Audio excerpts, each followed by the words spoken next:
Right now, the entire football world is bowing down to Mikel Arteta. Listen, first and foremost, congratulations to Arsenal. After 22 long years of agonizing heartbreak, bitter near misses, and brutal, relentless mocking, drinking Arsenal tears. Arsenal are officially the champions of England. The moment Manchester City dropped points against Bournemouth on Tuesday night, Arsenal are the champions! the narrative was instantly set in stone. A young, unproven manager trusted his vision, outlasted Pep Guardiola, and achieved the impossible.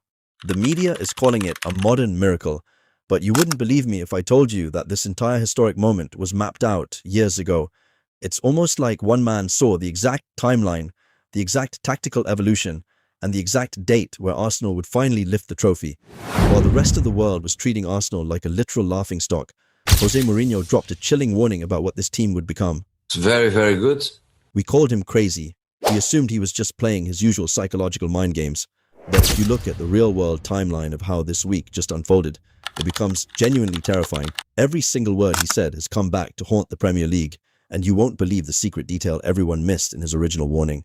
To understand the sheer genius of what Mourinho predicted, we have to travel back to the darkest period of modern Arsenal history. It's December 2020. Mikel Arteta's side had just been thoroughly outclassed 2-0 by Mourinho's Tottenham. The defeat left Arsenal sitting in 15th place in the Premier League, flirting dangerously close to a literal relegation battle. The media was sharpening their knives, openly questioning if Arteta would even survive the week.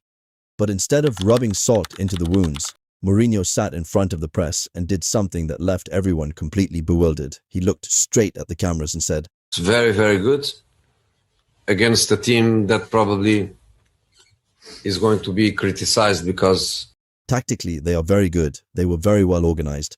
Very good team. Very good coach.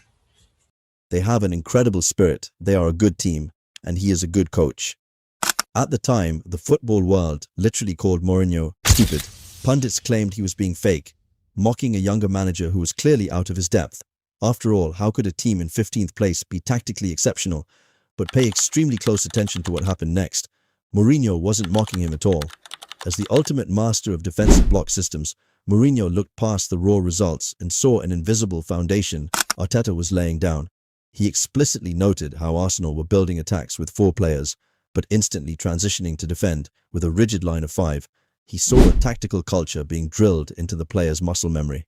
Mourinho knew a profound footballing truth that the rest of us ignored. When a truly elite tactician gets a young squad to completely buy into structural discipline, temporary losses do not matter.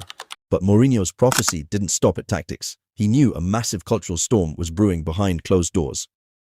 This brings us to the most shocking phase of the timeline. Mourinho's warning extended far beyond tactical formations on a digital whiteboard. It was about something far more difficult to fix, the internal culture of the football club. Throughout his legendary career, Jose Mourinho's foundational rule has always been absolute, uncompromising squad compliance. In Mourinho's world, if a superstar player thinks they are bigger than the tactical system, or if an ego threatens the harmony of the dressing room, you don't manage them, you destroy them. When Arteta first walked through the doors at the Emirates, he inherited a soft, bloated, and deeply toxic dressing room. But then Arteta did the unthinkable. He channeled his inner Mourinho. He made the terrifyingly bold decision to brutally exile and rip up the contracts of the club's biggest global superstars, Mesut Ozil and Pierre-Emerick Aubameyang. The media completely panicked. Pundits screamed that Arteta was committing managerial suicide, wasting club assets, and letting personal pride ruin the team. But you wouldn't believe the next steps Mourinho took. While the public called it madness, Jose Mourinho was watching from afar, nodding in total agreement. Years later, sitting down on the Obi-Wan podcast, Mourinho was asked directly about Arsenal's title chances. He smirked and initially dismissed them due to Manchester City's sheer financial depth. Do you think he's going to win the Premier League, boss?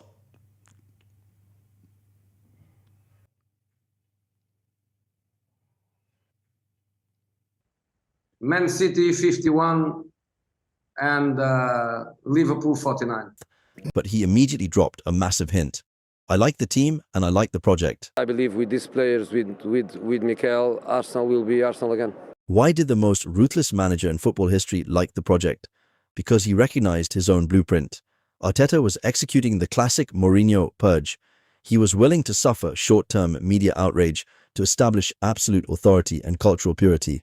He was clearing out the rot to make room for soldiers, and those exact soldiers were about to build a defensive monster that would choke the entire league. That brings us to the absolute climax of this entire prophecy. How exactly did those young soldiers build a defensive monster that completely choked out the rest of the Premier League? To understand that, you have to look at the hidden blueprint behind Arsenal's title-winning tactics this season. Everyone in the media assumed Mikel Arteta was just building a carbon copy of Pep Guardiola's possession-based Manchester City. They thought it was all about tiki-taka, beautiful passing triangles, and inverted fullbacks. But what if I told you that was all a massive smokescreen? If you look closely at how Arsenal actually won their matches during the high-stakes run-in of this campaign, they didn't play like Pep at all. They played pure, unadulterated, classic Mourinho ball.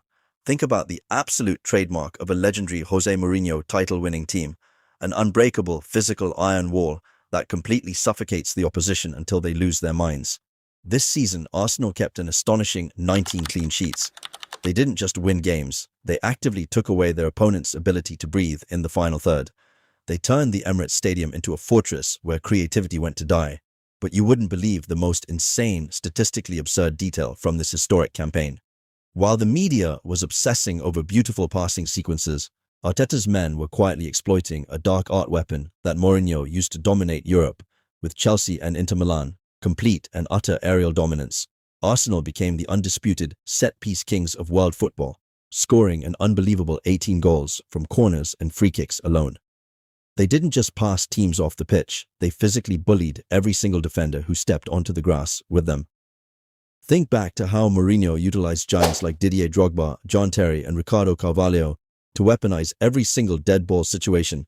Arteta replicated that exact psychological terror using Gabriel, William Saliba, and Declan Rice. This is exactly why Manchester City finally cracked under the immense pressure, throwing away vital points in their dramatic 1-1 draw against Bournemouth on Tuesday night. Arsenal are the champions! While Arsenal remained completely unflinching, Arteta successfully hybridized Pep's elegant positional play with Mourinho's brutal, unapologetic defensive pragmatism. It is a combination the Premier League simply wasn't prepared for. And yet, there is still one final twist to this 6-year timeline that will leave you completely speechless. The agonizing 22-year drought since the iconic 2004 Invincibles is officially over. The football world is currently screaming that Mikel Arteta is a modern visionary, a standalone genius who completely reinvented the wheel to conquer English football. But let the history books show the absolute, undeniable truth. When the entire world was laughing at the process, when the fans wanted him gone, and when rival pundits called his tactics useless, Jose Mourinho looked at the blueprints and knew exactly what kind of monster was being built. I can imagine that tomorrow the headlines will be about them being in not a good position on the table. But I believe with these players, with Mikel, Arsenal will be Arsenal again. He gave us the clues 6 years ago in that media room. We just didn't know how to interpret them at the time. But the journey doesn't stop with the Premier League trophy. Arsenal have officially conquered England, but a massive, terrifying test awaits them next on the European stage against the defending champions PSG. Can Arteta's Mourinho-inspired Iron Wall survive the ultimate Champions League final showdown at the Puskas Arena? You won't want to miss our incoming tactical breakdown of how this Arsenal attack can break PSG down. Let me know your thoughts on Mourinho's wild prediction in the comments below. Drop a like if this storytelling gave you chills, and hit that subscribe button right now so you don't miss our massive upcoming final preview. Go ahead, celebrate the title, and I'll see you in the next one.